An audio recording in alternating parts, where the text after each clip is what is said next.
Hello, ladies and gentlemen, and welcome to a very special interview here as a part of the Musical Circle. I'm Ben Charles, the host, obviously, as well. And ladies and gentlemen, we have a very special guest here joining us here with the Musical Circle. She is a saxophonist, a jazz saxophonist. All of you have heard her music before here on this show, the Musical Circle, for those of you who have listened to the Musical Circle before. And to make a long story short, she is one of the rising stars in the UK jazz scene as well. She recently released her album Where Light Settles last month at the time of this interview. And if I'm not mistaken, it debuted at #1 on the official Jazz and Blues chart. Please welcome, ladies and gentlemen, Miss Jasmine Myra. Hello, Miss Myra. How are you? I'm really good. Thank you for having me on the show. Oh, it's been an honor to be a part of your show. For those of you who are wondering, we have played her music before. The first time we played Miss Myra's music was on the end of Jazzy Checkpoint 2, which was, I believe, episode 18, if I'm no, excuse me, episode 24, somewhere around there, but it was around there. And we played the song Rising at the end of that episode. And a lot of you really said, hey, who is this Jasmine Myra person? Well, she's right here. And to make a long story short, so first question I'm gonna ask, and I already have mentioned this. Your album Where Light Settles, it debuted as #1, like on the official UK Jazz and Blues chart. Compared to your other album, Rising, in 2024, it debuted at #5, actually, if I'm not mistaken. So I want to know, how did you feel when your album first debuted at #1, and how did you respond to the reaction you got when it debuted? Well, I was so surprised, firstly. To be honest, it's not something that I think about, or at least I try not to think about as an artist. I think, the main focus should be the process and enjoying the process, enjoying releasing music and not the success of each release. So it wasn't something that I'd really put much thought into, but obviously it was such a nice surprise and kind of a surreal surprise, to be honest. I would never have expected that. I didn't know that Rising got to 5th as well, actually. But it's lovely that people are listening to it. I'm super proud of all of the music on the album. So it's very lovely to know that people are listening. And yeah, I would never have dreamed that it would have been at #1. So I'm very happy. Yeah, that's a really good thing, and I'm really happy that you got to experience that, because a lot of people, when it first came out, they really enjoyed your album Where Light Settles, which is pretty much what this entire interview is going to be all about. But I'd like to go back a little bit when I said the album Rising 2024, it debuted at #5, and the peak of it was basically at #5, and then it slid down a little bit to #11 and that sort of thing. You all understand. So I want to know about your album Rising also in comparison to Where Light Settles. Rising was a lot more groovier, and Where Light Settles is a lot more quieter, a lot more spiritual, a lot more intimate, per se. So I'd like to know what led to the change of the tone for your album Where Light Settles, and how did that come about? That's a good question. It's whenever I'm writing music, I'm not really thinking about exactly what I want to write. I kind of always just follow my ear and follow my intuition. And because of that, I always feel like my music is quite connected to my life and whatever I'm going through or whatever point I'm kind of at. And it's a lot of the time it's quite like an interesting like window for me, as like a hindsight thing of kind of figuring out where I was at that point. And I think like Rising is a really good example of that, where I wrote the album and then sat down and looked at all the music and kind of figured out the meaning and how it was attached to everything I've been going through at that point. And I mean, yeah, you're right. Like the music on Rising is quite fiery, and it was at a time where I was going through a lot of changes and a lot of really challenging times, but I was also really trying to progress and get through those times and kind of work on self-care and confidence and all of those things. And it was also around the time that I moved down to London as well, and I think maybe that had a kind of an effect on the music, and the fact that it's a bit groove heavier and a bit fierier maybe has a connection to London jazz. But I think the progression from Rising to Where Light Settles, it kind of feels like, for me, I feel like I've done a lot of maturing over the last couple of years while I've been writing this music in my personal life and as an artist and a composer. And I think that kind of comes through in the music. It feels a lot more settled and kind of grounded. So I think that's why it's my writing has kind of gone down this road, really. But it's also the first album that I've written where I actually had a concept from the start, and I wanted the concept to be duality. That's what the whole album is about, and that's because I was really thinking about duality and how often it can kind of crop up in life, and I find that really interesting. And I had a few moments, a few experiences over the past few years where that was really apparent. And so I wanted to try to tie that meaning into my writing and see what the result was. So yeah, I'm super happy with how it's turned out, but it really does feel like a more kind of mature body of work to me. And you have spoken before on record on your record label podcast, Guaman. Gondwana. If I mispronounce it, I'm sorry. Give me a break. All right, But anyway, you have spoken about the duality of making music and becoming inspired by your family members. At one point, you mentioned in one of these episodes and podcasts, you mentioned how your grandfather kind of inspired you, and also your grandmother as well, to pretty much find that intimate side of yourself, that pretty very vulnerable side of yourself in a way. And it also, you got inspired by nature to also make Where Light Settles. So did you know this album was really going to make a lot of waves, and what really led to that album really coming together for you? That's a good question.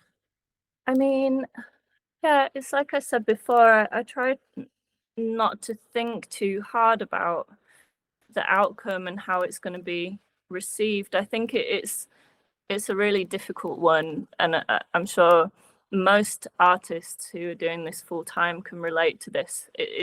I think it's actually really important to try and separate the kind of success and progression of your own music and how many listeners it's reaching and all of this, and try and separate that from the actual creative process, because I think if you're thinking about how your work is going to be received, that can actually really put a plug in your creative flow.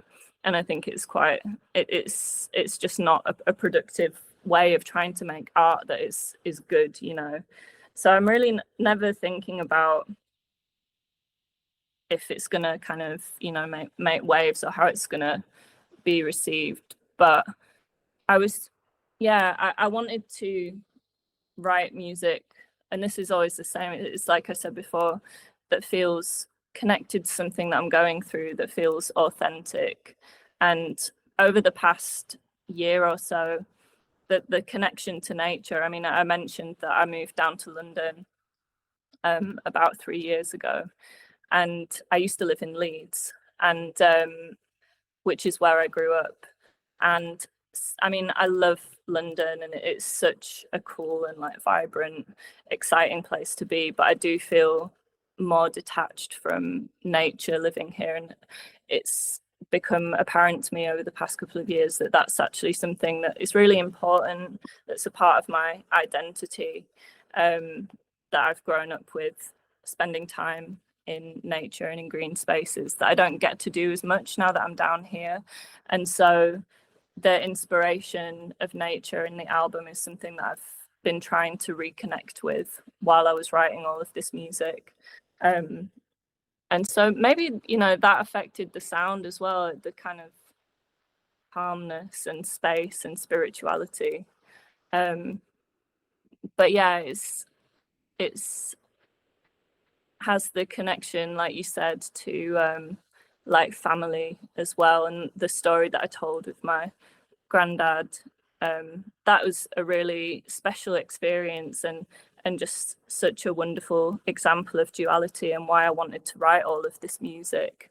And yeah, just for I'll explain the story as well, just for listeners. But my grandma passed away a few years ago, and obviously that was a really difficult thing to go through for us all.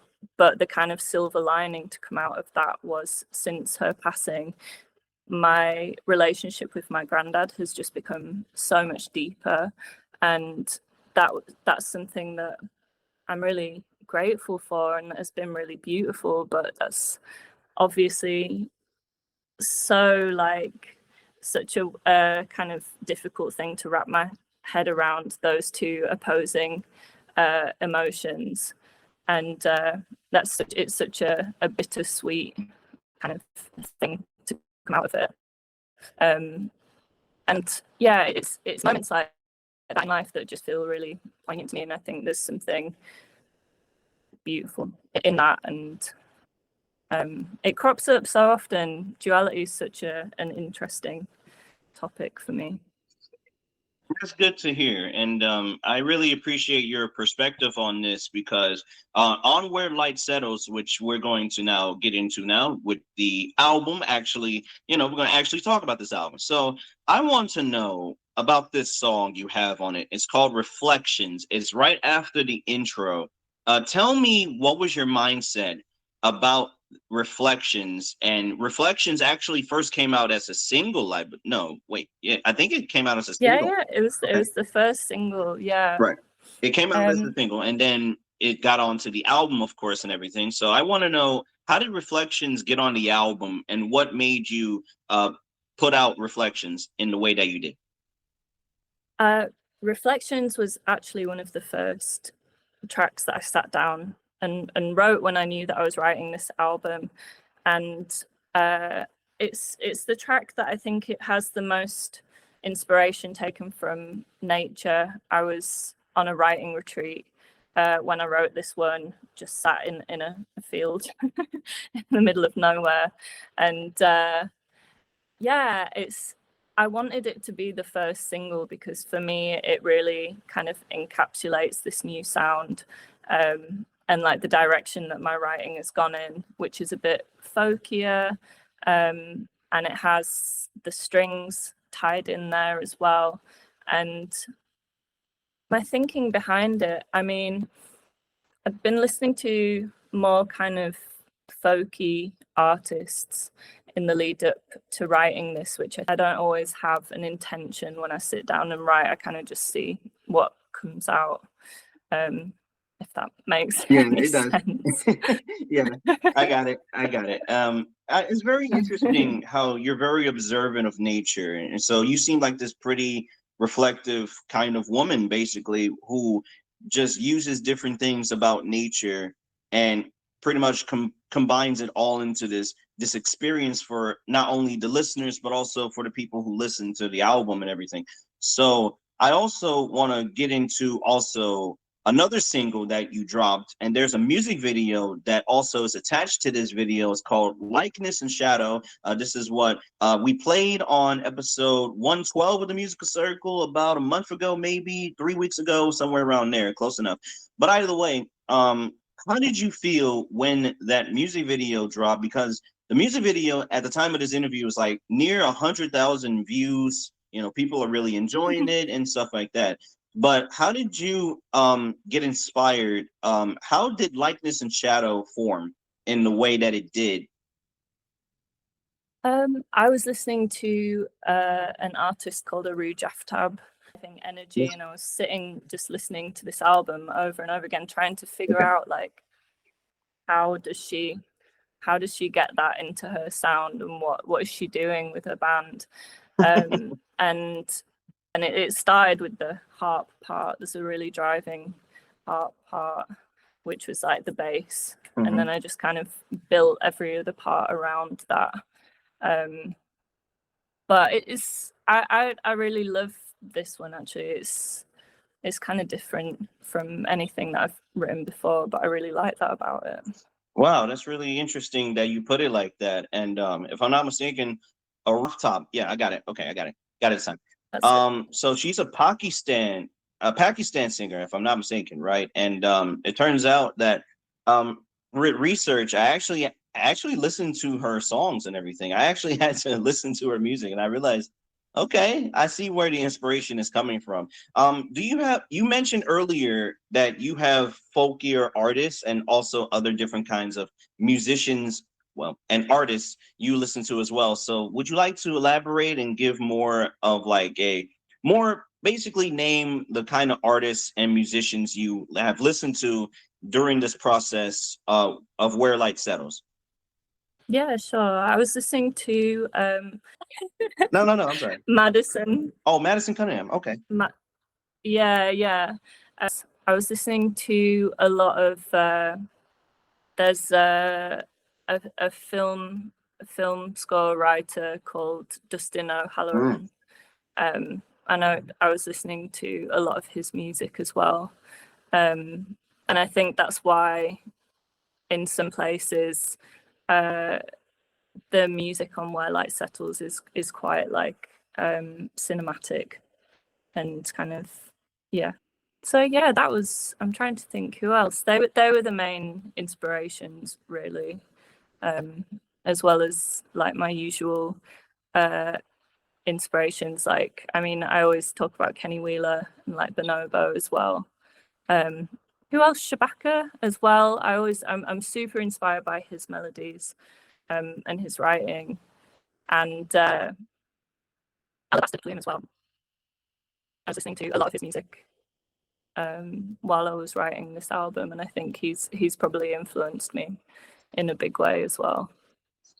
Wow, that's really interesting. And I'm really glad that you have named some of these artists, because these are really artists that actually are basically a part of your, part of the way that you think, and they kind of align also with the same kind of music, and not always, but in a way where it kind of resonates with you in a way, basically. So yeah, that's really good. I have another question also.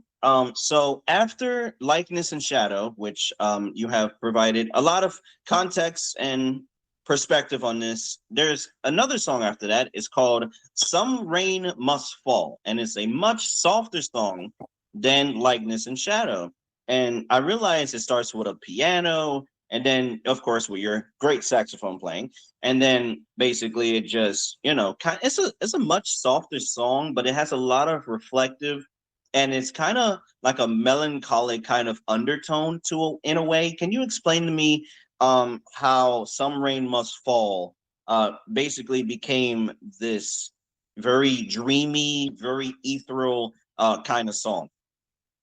Well, the inspiration behind this one was actually a poem that I came across while I was writing, called The Rainy Day, by a poet called Henry Wadsworth Longfellow. And it just really, the meaning behind it really resonated with me, and it kind of inspired me to write the song. And it's basically about, it's this guy talking about how his life is quite grey and dreary, and I think he's using the weather as kind of a metaphor for maybe depression or loneliness. And so he talks about that at the start of the poem, and then in the final kind of paragraphs he says kind of, even though his life is quite sad, some rain must fall, but behind the cloud the sun is always still shining, basically. And I think what he's saying is, even when life is hard sometimes, even when it's raining. It's important to try and remember that it's still a blessing to be alive. I think it's important to try and still be grateful for the things that you do have, because that can kind of give you strength. And it really just resonated with me, and I thought it was a really beautiful metaphor for kind of hope. And so, yeah, it really inspired me to write the song. And Some Rain Must Fall is a line from the poem, so I wanted to include that as well. And that's really interesting how you brought up this poem. And for those of you who don't know about The Rainy Day, it is a poem that she just mentioned just a moment ago. But it's a very interesting poem, and I did not know you got inspired by poetry. I'm not really into poetry myself. I used to be when I was like a young lad, of course, but over time, it just I just stayed with me. But at times, if I got to use poetry, I'll use some poetry. So also, there's another song you have outside of Echo, and then there's Breath, which is pretty much an entire interlude all on its own. So how did Fragments really come about? Because I'd like to say this, and I mean this with every sincerity. Fragments and In an Instant, which we're going to get to in just a second, how did Fragments really like really resonated with you? Like, in other words, like, how did this happen? Because Fragments is a really beautiful, it's reflective, it's a stronger song on this album, Where Light Settles. So I just wanted to know, how did Fragments really happen, and how did everything just fell into place? Because Fragments is about 6 minutes long, about 5 minutes long, but yeah. Thank you. Well, yeah, Fragments is different to the other tracks on the album, but I really like that. And I'm really glad that it made it onto the album. It was inspired by Dustin O'Halloran's music, who I mentioned earlier, who is a film composer, and I was listening to a lot of his soundtracks, and then basically sat down and wrote Fragments. So that was where the inspiration came from. But I think what really shaped this song was having the strings included in the writing. This is the first album where I've written for strings as well as the rest of my band, and it was really fun having them in the kind of ensemble and having them from the start of the writing process. And I think that really changed my sound and helped to shape the sound of this album. But yeah, the track starts with kind of the pizzicato strings, and then it builds around that. But yeah, I'm really proud of it. It's like I said, super different from a lot of my other music, but I really love how it's churned out and the kind of different energy and groove that it has. I think it's quite a nice kind of release, I guess, a bit of a break from the kind of the sound of the other tracks leading up to that point in the album. Wow, I really didn't think that I would be so interested in Fragments. And man, Fragments is a really great song. If all of you have not heard Fragments, I suggest all of you do so. And also listen to this other song she has on this album, outside of the title track, which is the last song, Where Light Settles. Listen to In an Instant, 8.5 minutes long. It's awesome. It's great. It's a Oh my journey. God.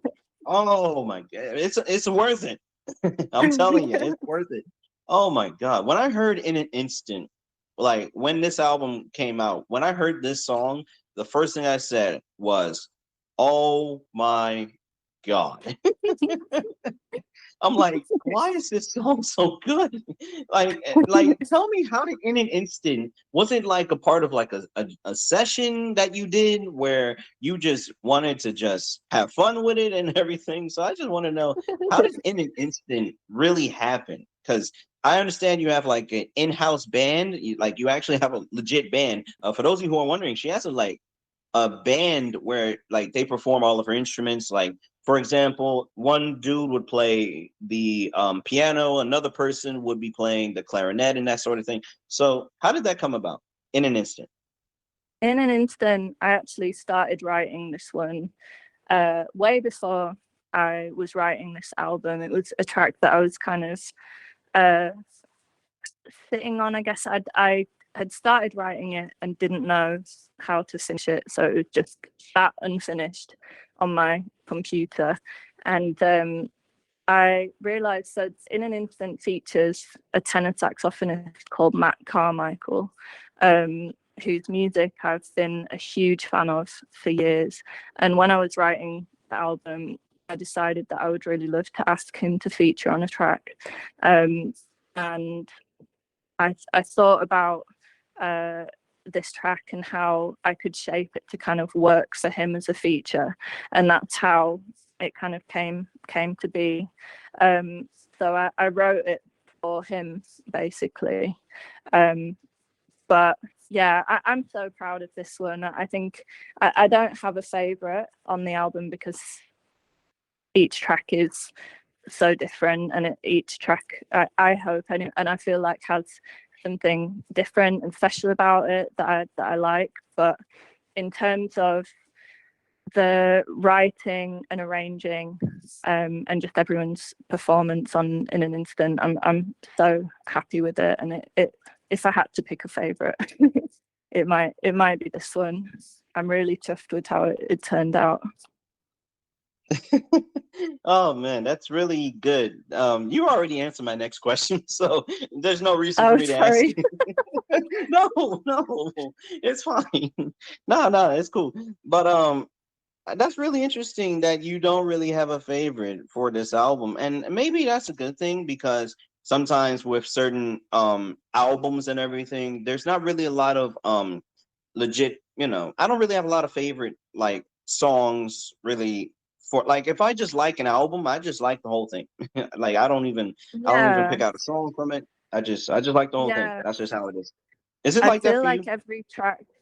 Sorry, go on. No, no, no. Is it like that for you when you listen to albums and stuff like that?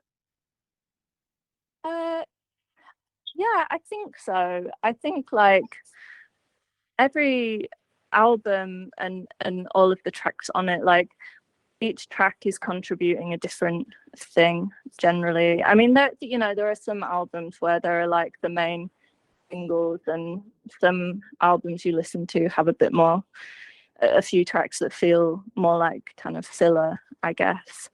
But I think generally, yeah, I'd sit down and listen to albums as a whole, and I kind of view them in that way rather than picking favorites. And that's kind of how I feel about Where Light Settles as well. I think each track is contributing a different energy and a different kind of, a different thing.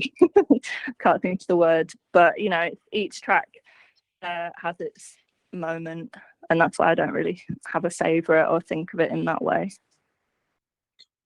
Wow, that's really interesting that you really pointed this out, and I think also with different songs that is on each of these albums, they all add something and they all mean something in the context of the album and everything. So, here's another question, and we're gonna get away from Where Light Settles for just a second, for only just this question, because obviously Where Light Settles is the main course here on this interview. So, I want to know, who are your favorite jazz musicians or artists that you also have been listening to or inspired by?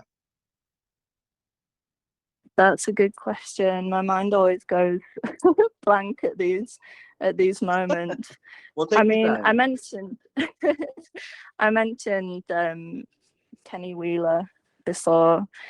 He's one of my all-time kind of favorite uh, composers. I'm in love with the way he arranges, particularly for big band, and I love the way he writes as well. His music is so beautiful, and he's always inspired me as a musician and as a composer as well. I think in more recent times, music that I tend to gravitate towards and feel really fascinated by and inspired by. I mean, I spoke about Aru Jaftab before, and I was talking about like capturing the energy that she manages to get into her music. I'm really fascinated by particularly instrumental music that has a really emotive quality, and I just find that really fascinating, like how can that level of depth and emotion come through in music that doesn't have lyrics, and like the way in which people connect with it. And that's always the kind of music that I kind of aspire to write myself. An example would be an artist called Floating Points, who is one of my favorites. He's a producer, and his music is like very different from mine, but I'm massively inspired by him. If you've listened to his music, it's like he uses so many like harsh and very electronic sounding instruments and parts, but his music is like so euphoric and so deep and emotional, and I think it's really, really beautiful how he manages to capture that. So yeah, Floating Points is probably one of my favorite artists at the moment. Wow, that's really nice to know, and shout out to him also as well. I also think, like, I've heard his music actually before, which is crazy to think about. When you're talking about him, I'm like, huh? I listen to his music too. But that's really cool. That's really interesting. So, I would like to give a little bit of perspective. This is obviously an interview, obviously, but I just wanted to give a perspective on jazz. So I want to know for you, another interesting question about jazz and about all of the different things that you provide for different people. Where do you see jazz in the near future? Maybe 5 years from now, maybe, because I asked this because, to make a long story short, there's been a lot of people who people who like jazz. Basically, they really like it and everything. So I just want to know, where do you see jazz heading forward? Wow, that's a great question. I mean, the conversation that I've been having with a few people recently is it's interesting, the kind of rise in spiritual jazz that we're seeing in the UK at the moment. And I actually think that people are seeking out this music and gravitating towards it because they're looking for a kind of escape from, the current state of the world, and kind of there's a lot of scary things happening at the moment, and I think our futures in a lot of ways feel very uncertain, and it's kind of dark times, and I think people are using music, and particularly like jazz and spiritual jazz, to feel comforted and kind of have an escape from the scariness of life at the moment, and what's happening in the world. So I wouldn't be surprised if we kind of kept going down that path, and spiritual jazz kept becoming more popular and kind of central to, like, well, particularly like the UK sound. I think there's a lot of spiritual jazz happening at the moment. Wow, that's really interesting because, because we play jazz on the musical circle, as we already have talked about, and obviously people have been listening to my show and everything, the musical circle, of course. Which, by the way, I hope all of you are enjoying this interview. Hopefully, we're not trying to make things, we're trying to make things fun here, So, anyway, so I want to give an idea behind, like, some of the people that I personally play that doesn't really, like, I play your music, of course. Jasmine Myra, great, right? So I play so many different jazz musicians. I can't really name them, but I do have like favorite bands. Ezra Collective is one of them. Bad Bad Not Good's another one as well. Um, there's another great band. Nubian Twist is also another good one. Just so many great Yeah. jazz bands. Oh my God, there's so many great jazz bands like nowadays. So what do you like? I know you already mentioned like there can be an increase in spiritual jazz, but also and also maybe in like more expressive jazz. So how do you feel about expressive jazz and its state like right now, basically? I think, Like, I mean, go ahead. I love it. I love all sorts of jazz, and something that I love about jazz music in particular is how broad of a genre it is. And I love how jazz can be such a fusion of other genres too. I mean, when I was living in Leeds and I studied at the conservatoire there, um, jazz was very influenced by hip hop at the time. So a lot of the bands there were writing jazzy hip hop music, which was pretty heavy, which I loved, and that was some of the music that I wrote. Like the first music that I ever wrote was very hip hop influenced, and like yeah, like Ezra Collective as well are a perfect example of that. How their music combines so many other genres as well, and jazz is such a broad spectrum and it's so inclusive, and I think that's really cool. It's one of the reasons that I love it, because it just leaves so much room for kind of exploration and expression as well. That's a really good point as well. I think also with jazz, it's just an amazing experience, and people really get to enjoy themselves and really get a chance to escape from everything because, you know, we pride ourselves here on a musical circle to make the music the main part of the story instead of like me talking about it, you know, and everything like that. So I really want to get that out there where it's like musical circle is this amazing phenomenon. It's an experience. It's basically almost like an album in a way.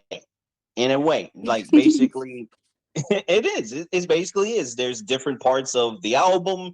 There's, you know, like songs that maybe somebody may be interested in, and then songs that maybe other people may be like, oh, like why is this on there and stuff like that. But I mean, the thing is, it's like it's all a part of the main story. So I think that's how you like basically like create your album in that order. Like, do you like basically like do? Let me ask this: do you create albums where they all intertwine into one and then it comes out as a bigger story like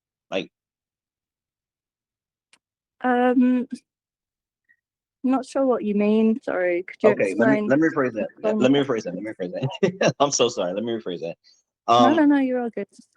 okay, so I meant to ask, do you create like, I know you are, you know, planning to tour, right? And you're about to, you know, play some of your songs from this album Where Light Settles. So is there any other projects or newer music that may be coming out in the future? Um, yeah, definitely. I mean, I'm taking a little break from writing currently, um, just because I've been working quite hard, and like the start of this year has been quite busy leading up to the release. So I'm kind of taking the summer to slow down a little bit, and then I start touring in autumn. But after that, I mean, I think I'll probably start writing again in January. But I don't currently know what that will end up being. It's very much open in my mind. I kind of view each album and each release as its own project that I'm working on. Um, but like I said, like when we were talking about in an instant, I do have music that I kind of work on over a long time that I'll start, and it doesn't have a home and then I'll come back to it, and it'll find a place on an album or as part of a release. But yeah, I hope that answers your question. I'm kind of currently having a little break, but I think when January hits, I'm gonna go into hibernation and do lots of writing then. Wow. Okay. Yeah, that's really cool. I really appreciate the fact that you are so honest and so transparent about all of these different things. And you're just like, I gotta say this, like, and I mean this on behalf of everyone here at the Musical Circle. You're an amazing musician. Oh my God, you're amazing. First, I gotta say this, like, we were playing your album, Rising. We already talked about Rising before, but we were playing your album Rising and then Where Light Settles, and Rising was really good. Like, we really enjoyed that, and we like just wanted to give you your flowers here on this amazing episode, and of course this interview as well. So thank you, Miss Myra, for not only joining us but also giving a lot of people and a lot of listeners out there not only amazing music but also making people inspired and making people feel happy about themselves and giving people a legit escape from actual reality, because without music there is really a lot of escape, really. Like, I get it, some people may work, which is really their escape, but like with music, like, it really gives a deeper meaning to everything. So we just wanted to give you your flowers here on this amazing interview, which I thank you, all of you, for listening, all of the people who are listening, and of course to the amazing saxophonist Miss Jasmine Myra right here. You all can find her on Jasmine Myra Music on Instagram. You can also find her on a couple of other platforms, Facebook, YouTube as well, which also helps a lot. And also check out her Likeness and Shadow music video, and also check out all of her albums, basically Rising, Horizons from 2022. Check that out. And her recent album, Where Light Settles, which debuted at #1 in the UK on the jazz and blues charts. And hopefully Ms. Myra blesses us with more amazing music. So thank you, Ms. Myra. This has been an amazing interview, and I really hope that you keep making great music here. Oh, thank you. That's really kind, and thank you for chatting to me. Thank you for playing my music. I appreciate you.